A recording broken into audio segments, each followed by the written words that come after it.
Hola, ¿qué tal, queridas y queridos estudiantes? Espero que se encuentren muy bien en sus hogares. Ahora vamos a continuar con el segundo y tercer nivel de comprensión que se van a medir en esta prueba de transición. Vamos.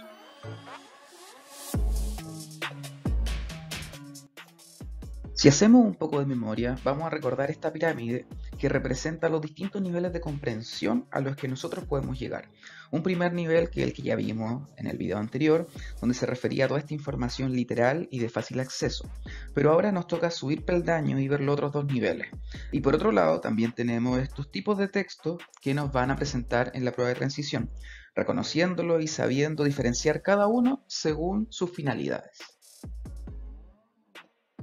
Sigamos entonces con este nivel intermedio de comprensión, que se llama relacionar e interpretar información. A esta altura se nos pide que nosotros como lectores ya podamos hacer conexiones de ideas, que podamos ir juntando información y que nos permita a la larga inferir datos, sentimientos, características, etc. Y al momento de preguntarnos por una inferencia, me van a poder pedir que yo relacione información que está en un mismo párrafo, que está dentro de todo un texto o también de distintas partes de un texto, del comienzo y el final, las cosas que suceden en el medio, etc. Y por eso es muy importante no olvidar cómo reconocer y diferenciar los párrafos de un texto. En la prueba de transición, al igual que en la PSU, van a haber preguntas tipo según el párrafo 5 o a partir del párrafo 3 y el párrafo 7, etc. Pero acá siempre venían marcados los párrafos, pero no sabemos cómo va a ser en esta nueva evaluación.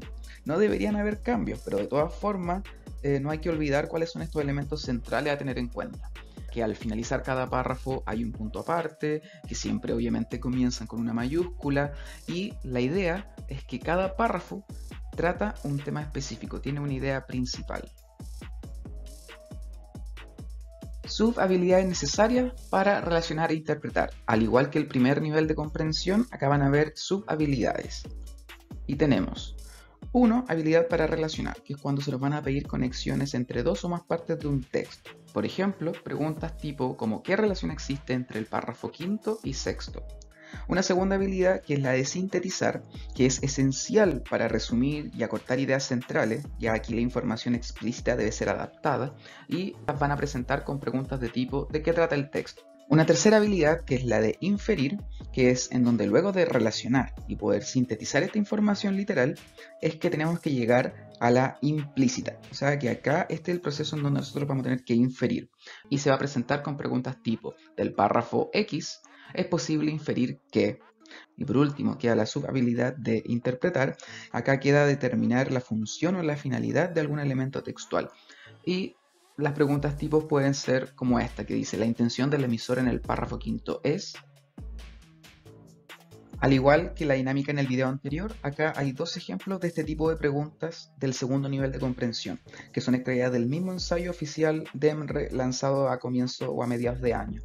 Aquí, si se fijan, se piden inferencias o captar el sentido de alguna palabra. En ambos casos, entonces se nos va a pedir que uno pueda darle un sentido o unir diferentes partes de un texto. Y así es como luego de ver este segundo nivel de comprensión pasamos al tercer y al último, que vendría siendo el más cototo, por así decirlo, algo mucho más elaborado que los otros dos ya vistos, y es la capacidad de poder reflexionar y evaluar un texto. A este punto, más que unir ideas y comprenderlo, se nos pide una postura crítica del texto, tanto en su contenido como en su forma. Aquí hay algo muy importante de considerar, y es que cuando se pide la percepción del lector, se está pidiendo necesariamente la actividad de escribir para poder explicar, pero esto todavía no se está dando en la prueba PSU o en la de transición, entonces siguen siendo alternativas, de manera que la evaluación nos puede pedir que esta evaluación sea exclusivamente objetiva y no personal. Y entonces, sabiendo esto, que toda evaluación o reflexión debe ser objetiva, ¿qué elementos nos pueden pedir en estas pruebas estandarizadas?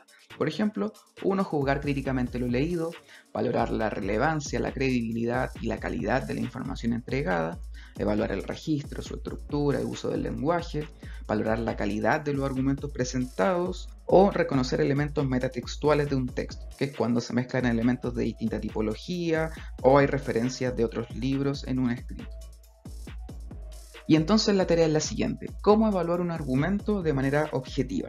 Independientemente de qué trate, de si yo estoy de acuerdo o no, uno como lector puede juzgar y evaluar estos textos considerando su solidez con respecto al objetivo, ya preguntarse si el texto cumple su función, y para eso, para poder evaluar cualquier idea, nosotros necesitamos saber sobre su suficiencia, su relevancia, su aceptabilidad, entre otros aspectos. La suficiencia, que es la cantidad de información que me entrega el texto. ¿Está bien? ¿Fue mucho? ¿Fue innecesario? ¿O faltó información? La suficiencia no hay que entenderla como sinónimo de mucho, ya, sino más bien como que la información que se me está entregando sea pertinente. La relevancia, este segundo punto, que significa que la información esté relacionada entre sí y sea pertinente.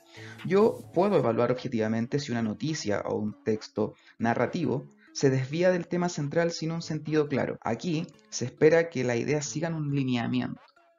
Y por último tenemos la aceptabilidad.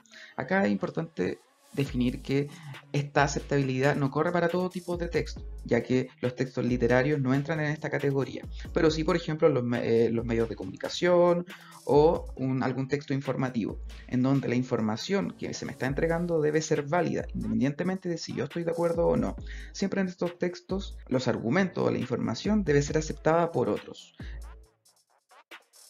Y nuevamente, siguiendo con este mismo estilo de sacar preguntas de la prueba de transición, acá tenemos dos preguntas que corresponden a este tercer nivel de comprensión, en donde las preguntas acá, en ambos casos nos están pidiendo que valoremos las acciones o los atributos de ciertos personajes. Y ahora, ¿cómo relacionamos estos tres niveles de comprensión también con lo que ustedes han estado viendo durante sus últimas semanas, que son los discursos públicos?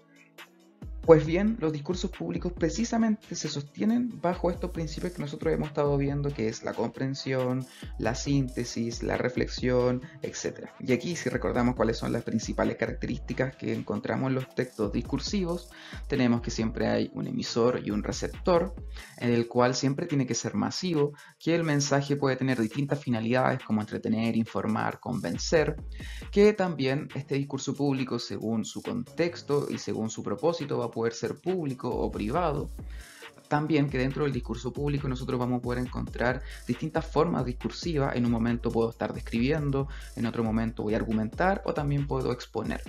También que dependiendo del contexto y el objetivo es que el lenguaje del emisor va a poder ser formal o informal. Y por último, es que al igual que todos los escritos deben tener un orden y una secuencialidad para poder ser entendida. En este caso es que hay una introducción, hay un desarrollo y hay un cierre, hay una conclusión. Para terminar, y pensando que quizás este sea el último video de este año, me gustaría darle algunos tips al momento de enfrentarse a la comprensión de textos en esta prueba de transición y, por qué no, ante cualquier texto en el cual ustedes deban responder. Primero, hay que hacer una lectura completa. Existe esta idea de que leyendo primero las preguntas y luego yendo al párrafo X, nosotros vamos a poder llegar más rápido con la respuesta. Pero, ¿qué va a pasar cuando nos están pidiendo preguntas de un corte inferencial o vamos a tener que evaluar una acción? Acá necesitamos conocer todo el contexto. Si una historia se lee por partes, será imposible sacar una información inferencial o poder evaluar, que es lo que nos va a pedir este tipo de pruebas. 2. La técnica del subrayado. Esta técnica tiene como finalidad ser un marcador mental. Siempre se ha hecho con ese propósito, pero muchas veces uno termina rayando todo el texto y hace que se vea un arco iris. Si hacemos eso, se pierde mucha información valiosa, se pierde el sentido de esta estrategia. Y por eso acá entra en juego que uno debe saber reconocer la información importante. La información importante para mí puede ser distinta a la información importante que es para mi compañero. Y en tercer lugar, responder en base al texto. Cuando nos enfrentamos a pruebas estandarizadas como un CIMSE o ahora la prueba de transición, hay que saber que estas pruebas nunca son subjetivas. Se cree que esta prueba de lenguaje es más difícil. ¿Por qué? Porque tiende a ser subjetiva, no como las matemáticas. Pero esto es un error, porque estas pruebas nunca son subjetivas. Siempre al momento de responder estas preguntas de comprensión, uno debe acordarse de responder en base a lo leído, solamente a lo leído, y no sobreinferir cosas, porque eso nos va a poder llevar al error. Eso sería todo por ahora, chiquillas, chiquillos. Ya estamos en la recta final y espero que puedan poner un último esfuerzo durante la próxima semana de evaluaciones. Recuerden que cualquier cosa estamos sus profesores para apoyarlos. Cuídense mucho.